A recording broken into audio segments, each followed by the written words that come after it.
ஒரு குட்டி Friday vlog பார்க்கலாமா?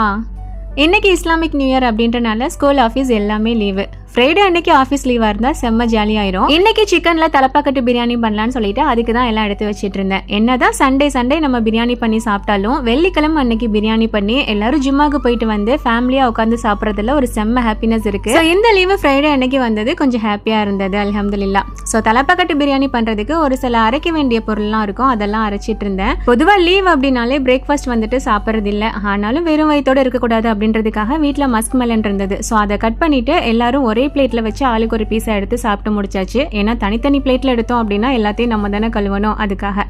ஸோ இதை சாப்பிட்டு முடிச்சுட்டு பிரியாணி பண்ணுறதுக்கும் ஸ்டார்ட் பண்ணியாச்சு.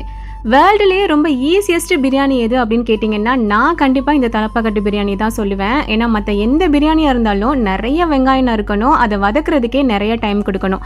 பட் இந்த பிரியாணி அப்படி இல்லை, செம்ம ஈஸியாக குயிக்காகவே பண்ணி முடிச்சிடலாம். ஸோ அதை ஒரு பக்கம் தண்ணிலாம் ஊற்றி கொதிக்க வச்சுட்டு கொஞ்சம் சிக்கன் வந்துட்டு பேலன்ஸ் இருந்தது. சரி இதை ஃப்ரிட்ஜில் வைக்காமல் இதில் ஏதாவது கிரேவி மாதிரி பண்ணிடலான்னு சொல்லிட்டு அதுக்குமே மசாலாலாம் போட்டு பரட்டி வச்சுட்டேன். அண்ட் இதுக்கு கொஞ்சமாக வெங்காயம் தேவைப்பட்டுச்சு, ஸோ அதையுமே கட் பண்ணி வச்சாச்சு. இந்த பக்கம் தண்ணி கொதிச்சு வந்ததுக்கப்புறமா ரைஸ் சேர்த்து நல்லா மிக்ஸ் பண்ணி விட்டுட்டு அதை வந்து தம்மில் போட்டுற வேண்டியதான். அண்ட் இதுக்கு வந்துட்டு கேரட் குக்கும்பர்லாம் சேர்த்து ரைத்தாவும் ரெடி பண்ணி வச்சுட்டேன்.